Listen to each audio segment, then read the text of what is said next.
3 decade से ज्यादा Iran की आयतुल्ला की कुर्सी पे बैठे सुप्रीम लीडर अली खामनेई को कल ऑपरेशन इपिक फ्यूरी, एक जॉइंट ऑपरेशन में इसराइल और यूएस के एयर स्ट्राइकर्स ने स्ट्राइक में मार दिया। उसके बाद काफ़ी कुछ हुआ ईरान के पॉलिटिक्स में। उसी के साथ काफ़ी बड़े बड़े जो इनके टॉप ऑफिशियल कमांडर्स थे ईरान के, इसे भी ख़त्म कर दिया गया। लेकिन लगता है कि ईरान का पॉलिटिकल सिस्टम इतना स्टेबल है कि कोई हट जाता है, कोई डेड हो जाता है तो उसी के जगह एक नया कमांडर वहाँ पे आ जाता है बहुत ही आसानी से। ये हमने पहले भी देखा, 12 डे वॉर में भी देखा। ईरान का पॉलिटिकल सिस्टम काफ़ी स्टेबल लगता है। हालांकि जो टॉप कमांडर्स है उनके एक्सपीरियंस की बराबरी ये जो आप आ रहे हैं इन्हें नहीं आएगी, बिल्कुल मैं ये मानता हूँ। लेकिन पॉलिटिकल सिस्टम इतना क्लियर है कि अगर कोई कमांडर मर भी जाता है, टॉप ऑफिशियल्स मर भी जाता है तो उसे जल्द से जल्द रिप्लेस किया जा सकता है। उसके बाद ईरान रिटेलिएट करता है। यूएस के गल्फ में जो बेसिस है, कतर, जॉर्डन, सीरिया, यूएई, खासकर यूएई क्यों? आप एक बार दुबई की विजुअल्स देखो, दुबई सिटी को देखो। दुबई जो सिटी है ना, इसको दुनिया की सबसे सेफ सिटी कहा जाता था अभी तक। लेकिन कल जैसे हालात दिख रहे हैं, दुबई के ऊपर से मिसाइल्स, प्लेन्स, बैलिस्टिक मिसाइल्स सब उड़ रहे हैं। अनबिलीवेबल विजुअल्स आप एक बार जाकर देखो।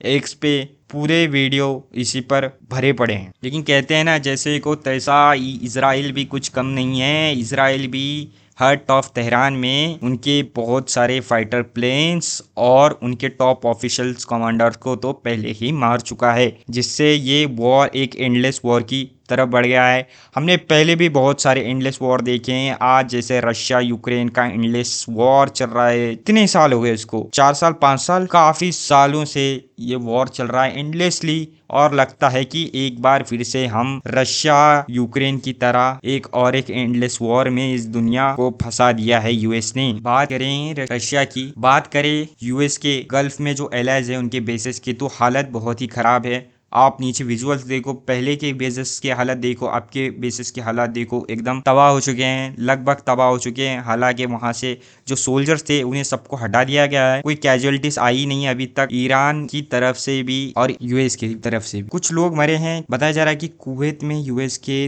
3 फौजी मारे जा चुके हैं और 5 से ज्यादा इंजर्ड हैं, काफी क्रिटिकली इंजर्ड है। बात चल ही रही है कुवैत की, तो इनका और एक ब्लंडर सुन लो। ये इनका जो so called air defence system है ये पूरी तरह से फेल कर जाता है। क्या करना चाहते हैं ये पता ही नहीं चलता।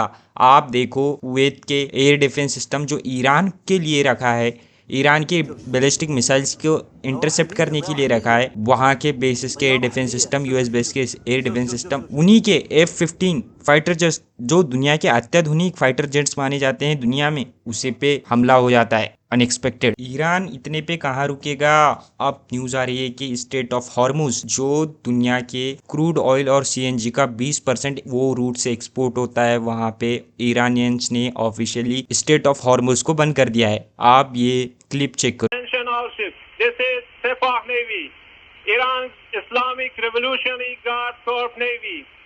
From now on, all navigating through the Strait of Hormuz is forbidden. No ship in every type is not allowed to pass from the Strait of Hormuz till next notice. This is Sepah Navy, out. बहुत ही भयंकर news. इससे लगता है, इससे पता चलता है कि अब जो क्रूड ऑयल के प्राइसेस है पूरे ग्लोबल मार्केट में वो $100 प्रति बैरल तक जा सकते हैं। और इंडिया की भी हालत कुछ इस तरह अच्छी नहीं है। इसमें आप ये आर्टिकल देखो, न्यूज़ 24 का आर्टिकल बता रहा है कि petrol diesel, Israel Iran war leads crude oil spike, Indian oil companies rise petrol price, check rates in your. और इसमें यहाँ पे नीचे लिखा भी है कि पेट्रोल और डीजल के प्राइस 4 से 5 रुपए प्रति लीटर बढ़ भी सकते हैं कुछ ही दिनों बाद। ये इतनी जल्दी न्यूज आ गई है। और मेरे लिए उससे भी अनएक्सपेक्टेड चीज ये है कि अब ईरान ने सऊदी अरब की जो तेल रिफाइनरी है अरामको, जो कंपनी दुनिया की सबसे बड़ी कुछ कंपनियों में आती है, जिसका मार्केट कैप $1.64 ट्रिलियन के करीब कुछ है, ये भी खतरे में आ गए है। ये भी ईरान के हमलों के जद में आ गई है। इसके एक रिफाइनरी ऑयल रास तमूरा नामक इसके रिफाइनरी ऑयल पे ईरान ने हमला किया, जिसकी वजह से इसमें आग लगी और ये अभी के लिए शट डाउन है, तो ये दिखाता है ईरान के इंटेंशंस क्या है और दुनिया को वो हिंट देना चाहता है कि अगर हम डूबेंगे तो तुम्हें भी ले डूबेंगे, जिसकी वजह से सऊदी अरबिया ने कहा है कि हम भी इसका जवाब दे सकते हैं।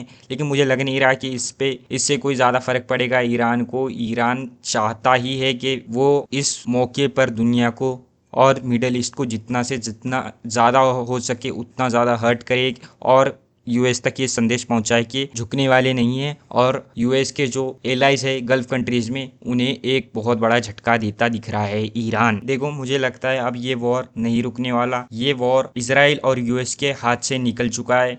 मैं ये नहीं कह रहा है कि वो हार जाएंगे इस वॉर में या उन्हें मुंह की खानी पड़ेगी, लेकिन अब जैसे उनका प्लान था कि 2-3 दिन में रिजीम चेंज हो जाएगी, हम इनके टॉप ऑफिशियल्स को मार देंगे, लोग सड़कों पर आ जाएंगे, लेकिन हुआ क्या हुआ उसका उल्टा।